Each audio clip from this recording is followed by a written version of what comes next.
You're able to. That would be good. Right? Like get them in there. Arkansas, Missouri is a low-key rivalry. I've started to like this one in recent years. What do they call it? They call it some kind of border war thing. They got the line that they put in the trophy. I feel like it was kind of a cool thing, and it's always that it's usually that Friday after Thanksgiving. Yeah, so that's the same year, the 25th. So yeah, it's always a good one. Not always. It's becoming a good one. College Football Playoff Committee unveiled their latest rankings. Matt Green, Tennessee being the biggest fall from 1 to 5. I guess I shouldn't say it. Clemson's the biggest fall, going from 4 to 10. Really, really huge drop for the Tigers this week. So it goes 1 Georgia, 2 Ohio State, 3 Michigan, 4 TCU, 5 Tennessee, 6 Oregon, 7 LSU, 8 USC, 9 Alabama, 10 Clemson. Matt Green, what did you make of week 2 of the committee's rankings? Well, it's interesting. I think the biggest thing that jumps out at you is TCU over Tennessee, just because of, like, we're trying to get some kind of logic from the committee, right? Like, we're trying to, okay, you guys going with the resume, logic, you going with the eye test, you going with, I don't know, some sort of combination. And so for last week, TCU's resume is 8-0. Alabama's sitting there at 7-1 with their best win being what to that point? Like, what Texas, was Alabama's a 1-point win at Texas with their starting quarterback out? Like, maybe Arkansas they beat big. Like, there's Mississippi State they beat big. Maybe that's their best win. Like, Alabama has like a very, very minimal resume. Like, not, you just know Alabama's good, so we're gonna rank them pretty high. But their resume did not justify being ahead of TCU last week. And so Tennessee over here was number 1 last week. Obviously they lost, got beat badly, but by the number 1 team in the country. And their resume is, until Georgia's win, the best in college football. So it's like you have these wins over Alabama, they win over LSU, even, I mean, whatever we feel like Kentucky, they are ranked. Huge win over Kentucky, like huge blowout over Kentucky. And TCU did the exact same thing they've done every week. They played a close game against a middle of the road Big 12 team. They won, so they're 9-0 now. But it's just so, it's not consistent. Like, I feel like after 13 games, if TCU's undefeated and Tennessee has 1 win, I'm putting TCU ahead of Tennessee every time. Big 12 champion, undefeated every time. But like, through 9 games, there's nothing from what we said in week 10. There's nothing to really justify TCU jumping Tennessee from week 10 to week 11. I would agree, but it's like, I feel like they're just kind of looking at it as just like, this is where they're at. They didn't drop Tennessee significantly far. They're still giving them the opportunity where it's like, Tennessee wins out. I mean, they have the 3rd highest. Their rankings went up after losing on Saturday of making the college football playoff. I think there's still a very strong possibility that they make the college football playoff. They're going to need a little bit more help than I think some Tennessee fans seem to think right now. And if you're dang sure that it's going to be that Michigan and Ohio State will knock the other out, I'm not there yet because of what we've seen thus far. Clearly, the committee is not all in on Michigan's schedule, and that's been cited multiple times, is that they don't like their non-conference schedule. They don't like who they've played to this point. I mean, they were down at Rutgers this past week. So, I mean, they didn't play well there. Obviously, Ohio State struggling on the road at Northwestern for 3 quarters. Elements can only go so far. Like, you just should not be struggling with a team that has not won on American soil in 2022. Like, it's just, that's not reality. No. And you look at Alabama, like you said, who is 1 spot above them.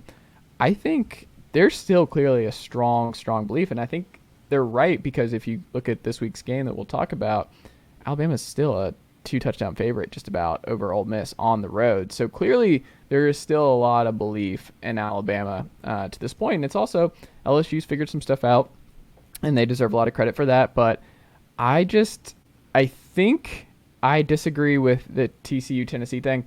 I think the right answer is the 4 that we kind of talked about last week, which is I think if you gave true serum to everyone on the committee who they thought the 4 best teams in the country are this year, they would say Georgia, Ohio State, Michigan, and Tennessee. Like, I think that they would say that in their heart of hearts. It's like, yeah, that's probably who it is.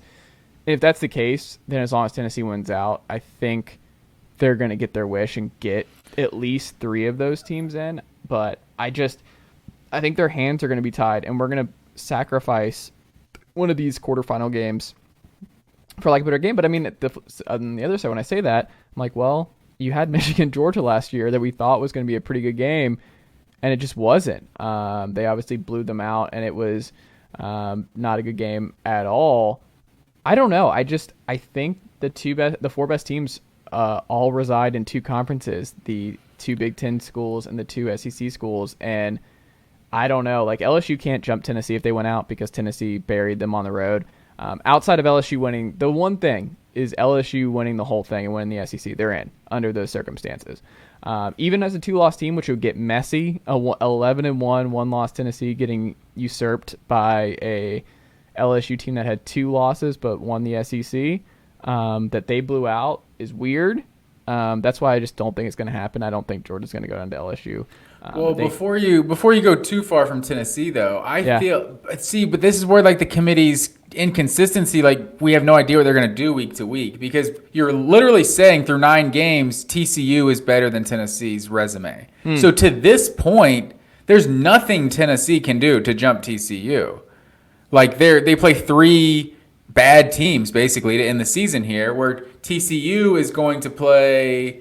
Who do they play in the regular season here? They have Texas this week. Texas. Do they still have Baylor? I think they still have Baylor. Because Baylor has the 3 best teams. So, yeah, Baylor's on there. And then the Big 12 championship, potentially. So, I feel like they're setting this up almost that a 1-loss TCU and Tennessee is a conversation. Because if to what they've done to this point, if they're ahead of them, then what they're going to do in the next month is going to be way better than Tennessee. So I almost feel like they're setting up like a Big 12 champion can get in, a 1-loss Big 12 champion could potentially get in. But back to what you're saying about Ohio State, like I still think Tennessee's better, and that ultimately could win out. But to what you're saying about Ohio State and Michigan, I think if Ohio State wins, then Michigan is likely out of it, but what I think left the door open is that we saw Oregon and Tennessee both get absolutely blasted by Georgia, the number 1 team. If Ohio State Michigan is a close game, then I think that's where Tennessee kind of left the door open potentially for a Michigan to lose or Ohio State to lose and get in there. Because if that's actually a good game, then I think that the committee could look at the loser of that game differently than they look at the loser, then they look at Tennessee. I don't think it was the same. We've seen that a lot on Twitter this week too, that the Oregon loss is the same as the Tennessee loss to Georgia. Stetson Bennett completed 80% of his passes in the Oregon Georgia game. He was stomping all over them. I don't know if you remember the vibe and like what that was in the first half, Matt Green, but it was like, oh, this is going to be 56-0. There was never feeling. It was what, 28-3 at the half. It's like Georgia Tennessee was 24-6 at the half, and then it started raining. It was close. So I feel like that kind of Georgia started running the clock out. It seemed like after it started raining. So I don't know. I feel like it is different, but at the same time, it's like they're both still blowouts, and it's hard. It's hard for Tennessee. I think Tennessee should be prepared. Tennessee fans should be mentally preparing themselves for a 1-loss Pac-12 champion to jump them in the polls. Like, I think it's going to happen. I think the probability of it happening isn't great, because I think it's going to be really tough for USC, UCLA, or Oregon to get through their remaining schedule and someone coming out of that with 1 loss. But if you look at just the resume those teams are going to build up, all playing each other potentially, like multiple top 10, top 12 wins to end the season, and also being a Pac-12 conference champion, we know how the committee does prefer conference champions if they can. So I think Tennessee fans should be mentally preparing themselves. Like for Oregon to be, and like we've talked about, like for what they've done to this point, for Oregon to be 1 spot behind them, they beat Washington, they beat Utah. Wait, Yeah, Utah's who they have the next week, and then potentially like number 7 USC in the Pac-12 championship, like, or even UCLA if they could be number 7 or 8 in the Pac-12 championship. So like, I mean, I think Oregon is setting and the fact that both teams got blown out by Georgia. At the end of the day, they're not that different, even though one lost by 14 at the end of the day and the other lost by 40 something. Both And games were Athens. blowouts. They weren't. They weren't the same. Like it was just. It was different. what 27-6 with like 5 minutes left in the game. Like I feel like you're missing a couple bombs. You're missing like if you just connect on one of those open receivers. Like I'm Stetson sure Oregon connected had some plays that they are like, hey, if we would have just done this, we could have had a touchdown here. I'm sure Oregon Well, had. I mean, you some hit missed it. That's what I'm saying. It's a opportunities. make or miss league, and I mean Georgia hit it right. They hit one of their bombs early. What I'm saying is that like, look, Tennessee had 4, and they've never missed those all season long. If Hendon just hits 2 of those 4, the game is relatively close. Like Hyatt was open, Tillman was open, Princeton Fant lunge for that one. He was open. There were steps. Like they had their shots. They just didn't hit them. And you get one of those, it's close. I'm not saying that Tennessee was going to win that football game. I'm not saying that whatsoever. I am saying that you have to give Tennessee credit for at least like part of it. Yeah, the 3 points, they went in a shell. The 9-minute drive, as we discussed, was by design. They still wanted to keep the ball away from Tennessee and not give them more reps and more opportunities to hit that big play. Because I think probably part of it with Kirby, and would be smart to think this way, is just that like you still have a freshman back there, Malachi Starks. You still have some dudes where, I mean, Keely Ringo had gotten multiple pass interference and holding calls that like it's just going to take one for one of these. Like you don't want to keep giving Tennessee. I think it was a lot about how much they respected Tennessee's offense for sure, and just right. I don't think that was the the same with Oregon. I think Oregon, and you even said after like Kirby after the game, which is like we had better players. Like it was the tenor was different, the feeling was different. Tennessee walked out of there. I just don't feel like the coaching staff even like if you even asked the Dan Lanning coaching staff versus the Tennessee coaching staff after, the Tennessee staff would be like, well, if we hit 2 of those 4 that we normally hit, then it's a different kind of game. But like we didn't have the bodies on the offensive line. We didn't have, and the pre-snap stuff. Like Oregon wasn't having 9 pre-snap penalties because of the atmosphere. They weren't dealing with the kind of crowd noise and one of the all-time best college football environments we've ever seen in our lifetime. Like that's how big it was, the sound and the volume and just how crazy Georgia fans are. Oregon wasn't dealing with that. It was in a dome. Get out of here. Like I just don't think it was the same. And I think you have the optics were completely different. Everything about it. And Tennessee was number 1 going into it, right? Like I think the people had higher expectations. Like if you're number 1, you can't get beat like that.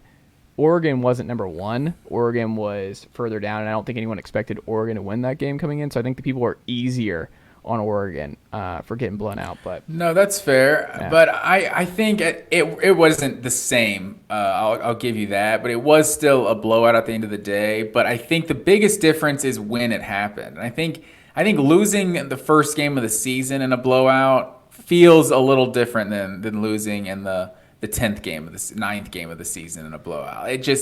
I feel like you have a little bit more like, yeah, we've come together as a team. This is Bo Nix's first game with a brand new roster, all that, brand new head coach, and now they've kind of come along. And I think if they're a 1-loss Pac-12 champion, I just don't think they leave that team out of the playoff. I think there's a regional bias, honestly, at the end of the day, to be like, look, we want to try to get the West Coast team involved if we can. They just haven't been able to for years because there hasn't been a realistic option. But like, I think they'll pick a 1-loss Pac-12 team over a 1-loss Michigan team that lost to Ohio State. I think they do that.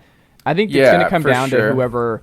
I think it comes down to Michigan versus Tennessee getting left out. I think that's what it ultimately comes down to: a 1-loss Michigan and a 1-loss Tennessee. And I think the committee would go Tennessee based on their schedule to this point, and leave Michigan out and put in the 1-loss Pac-12 team. And this is all assuming TCU loses. And you're assuming a TCU. Okay. So if TCU loses, I think you get Ohio State, Georgia, Tennessee, and like Oregon or USC, or even UCLA, who we haven't mentioned, is 8-1.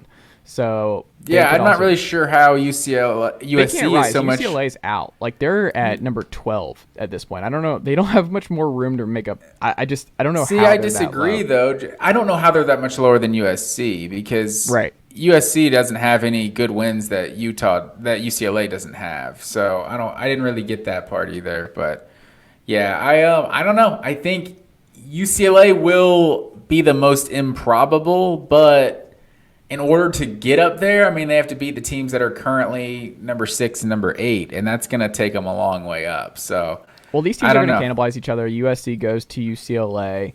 I'm trying to help you right now. You don't want to hear it. I'm saying Tennessee fans, they should mentally prepare themselves for someone to potentially jump them, even though. But see, the part of it too is like I'm just not even sweating it that much because it's just like this team can't win the championship. Like they don't have the trenches. Like it's just the offensive linemen and defensive linemen aren't there to run the gauntlet against Ohio State and Georgia. That's just not.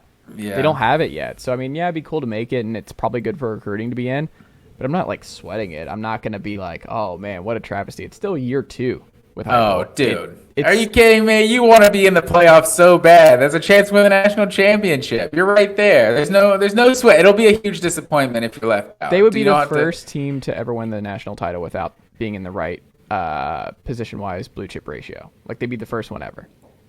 Well, we can throw that blue chip ratio out anyway. I'm not surely sure how they come up with it because it's like there's 5-star players that are busts that are still counted as 5 stars in their ratios. You know what I mean? So I feel like it's a flawed system personally. But interesting week for you to talk about flawed systems and things you don't agree. You have something you want to get off your chest, Matt Green?